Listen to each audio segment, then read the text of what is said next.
இயேசு உங்களை நேசிக்கிறார். பிரியமானவர்களே, இந்த நிகழ்ச்சியை பார்க்கிற ஒவ்வொருவரையும் ஆண்டவராக இயேசு கிறிஸ்துவின் நாமத்தினாலே உங்களை வாழ்த்தி ஆசீர்வதிக்கிறேன். இந்த நாள் ஆண்டவர் நம்மளோடு பேசும்படி எபேசியர் புஸ்தகம் 5வது அதிகாரம் அது 15, 16, 17, 18 வசனங்கள் இப்படியாக சொல்லப்படுகிறது.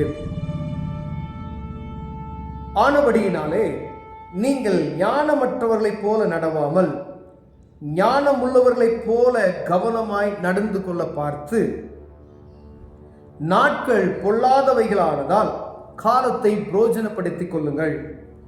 ஆகையால் நீங்கள் மதியற்றவர்களாயிராமல் கர்த்தருடைய சித்தம் இன்னதென்று உணர்ந்து கொள்ளுங்கள். துன்மார்க்கத்திற்கு ஏதுவான மதுபான வெறி கொள்ளாமல் ஆவியினாலே நிறைந்து சங்கீதங்களினாலும் கீர்த்தனைகளினாலும் ஞான பாட்டுகளினாலும் ஒருவருக்கொருவர் புத்தி சொல்லிக்கொண்டு உங்கள் இருதயத்தில் கர்த்தரை பாடி கீர்த்தனை பண்ணுங்கள். பிரியமானவர்களே,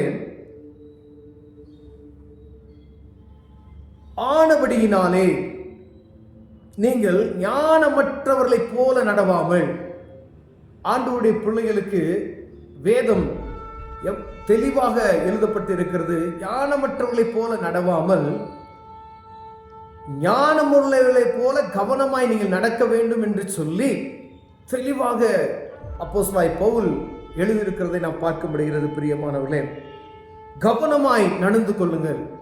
எதுக்காக கவனமாய் நடந்து கொள்ளுங்கள்? ஞானமுள்ளவர்களாய் நடந்து கொள்ளுங்கள்.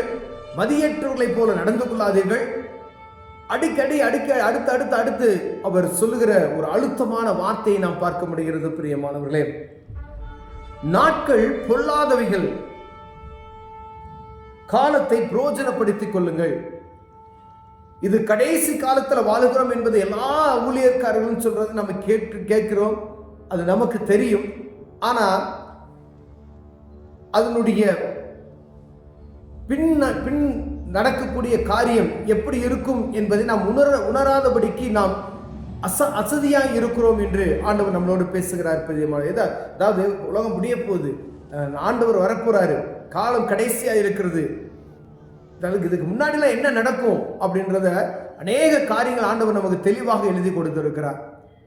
ஏதோ ஒரு காரியம் நடக்கும், அது எப்படி வேணாலும் இருக்கலாம். அதனால் காலத்தை பிரயோஜனப்படுத்திக் கொள்ளுங்கள், ஞானமுள்ளவர்களாய் நடந்து கொள்ளுங்கள். எதற்கு உலகத்தின் ஞானம் அல்ல, வேதத்தின் ஞானத்தை நாம் பெற்றுக்கொள்ளும்படியே. உலகத்தில் இருக்கிற ஞானவான்கள் அநேகம் பேர் இருக்க உண்டு. பெரிய சயின்டிஸ்ட் இருக்கிறாங்க, டாக்டர்ஸ் இருக்கிறாங்க, இன்ஜினியர்ஸ் இருக்கிறாங்க, பெரிய கல்விமான்கள் இருக்கிறாங்க. அந்த ஞானம் அல்ல ஐயா, வேதத்தில் சொல்லப்படுகிற ஞானம், வேத தெய்வத்தை அறியக்கூடிய ஞானம், ஆண்டவர் சொன்ன வார்த்தைகளுக்கு செவி கொடுத்து அதன்படி நம்ம நடக்கிறதுக்கான ஞானத்தை பெற்றுக்கொள்ளும்படியா. அதுதான் ஞானமுள்ளவர்களாய் நடந்து கொள்ளுங்கள் அப்படின்னு சொல்றார். மதியற்றவர்களாய் இருக்காதீங்க, கீழ் வசனம் அப்படிதான் சொல்லுவார். நாட்கள் பொல்லாதவர்களாய் இருக்கிற காலத்தை பிரயோஜனப்படுத்திக் கொள்ளுங்கள். ஆகையால் மதியற்றவர்களாய் இராமல் கர்த்தருடைய சித்தம் இன்னதென்று, தேவ சித்தம் என்ன, எல்லாவற்றிற்கும் தேவ சித்தம் என்ன என்பதை அறிந்து கொண்டு அதற்கு செயல்படுகிறவர்களாக காணப்பட வேண்டும். பிரியமானவர்களே, துன்மார்க்கத்திற்கு ஏதுவான மதுபான வெறி கொள்ளாமல், நான் சாப்பிட்ட ஏதோ நான் அப்படின்னா, அதாவது வாலிபர்களாக இருந்தாலும் சரி, எல்லாருக்கும் மதுபான வெறி கொள்ளாமல், அருமையாக எழுதி வைத்திருக்கார், மதுபான வெறி கொள்ளாமல். இந்த மதுபானத்தின் நிமித்தமாய் எல்லா பிரச்சனையும் வருகிறது பாருங்களேன். சமாதான குறைவு, சண்டை, எங்க கொலை, வெறி, எல்லா இடத்துலையும் இந்த மதுபானத்தின் நிமித்தமாய் தேசங்கள் அழிக்கப்பட்டு கொண்டு இருக்கிறது, குடும்பங்கள் அழிக்கப்பட்டது, ஒரு சமாதானமற்ற சூழ்நிலை கடந்து செல்கிறது. ஒரு சமாதானம் எங்கெங்க இல்லையோ அங்க பாருங்க இந்த மதுபான வெறி இருக்கும்.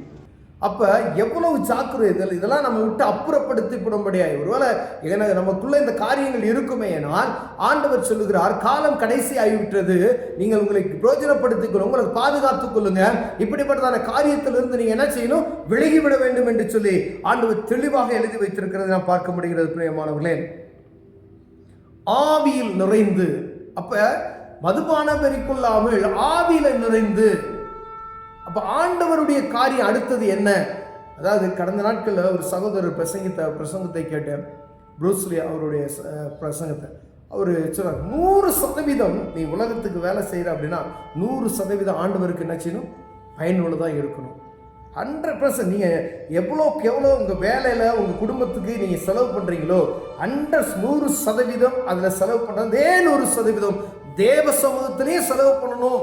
அப்பொழுதுதான் நமக்கு சரியா நம்மை காத்துக்கொள்ள முடியும்.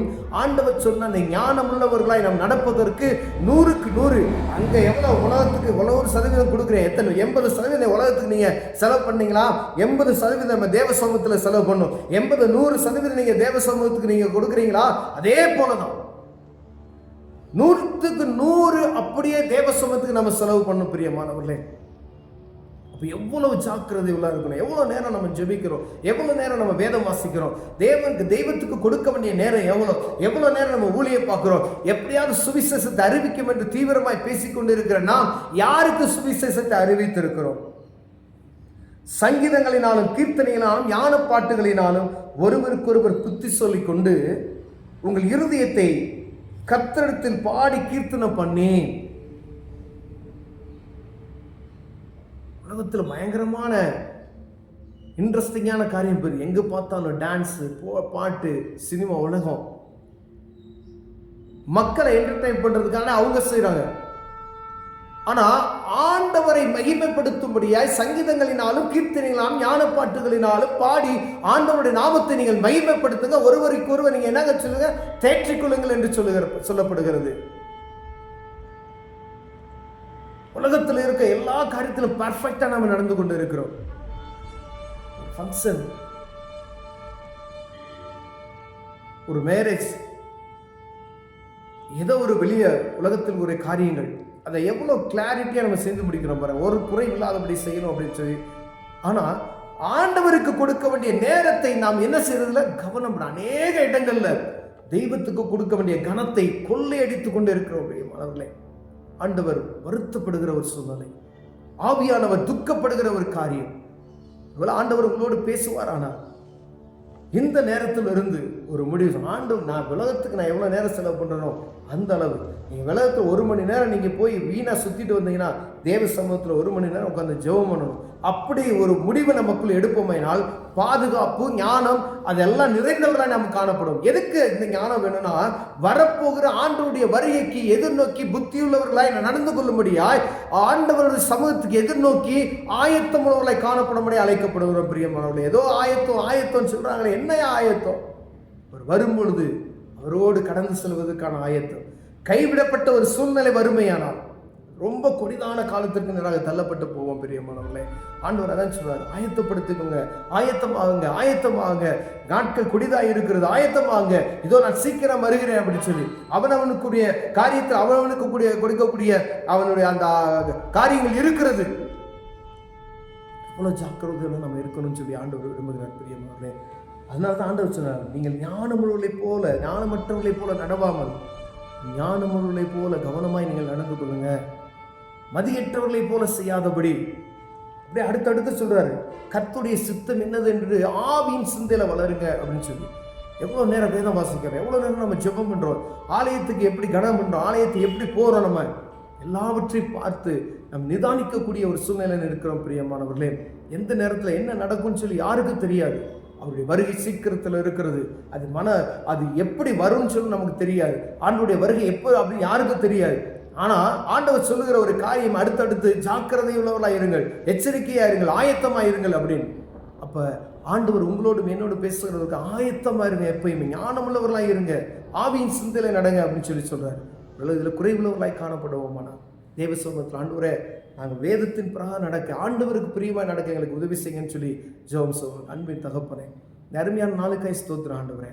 அப்பா, ஞானம் உள்ளவர்களாய் நாங்கள் நடந்து கொள்ள ஆண்டவரே, உலகத்தின் ஞானம் அல்ல ஆண்டவரே, வேதத்தின் ஞானத்தில் சரியாய் நாங்கள் நடந்து கொள்ள, ஆண்டவருடைய வருகைக்கு எதிர்நோக்கி நிற்கிற புத்தியுள்ள கன்னிகளைப் போல நாங்கள் காணப்பட எங்களுக்கு உதவி செய்யுங்க. இயேசுவின் நாமத்தில் பிதாவே, ஆமென்.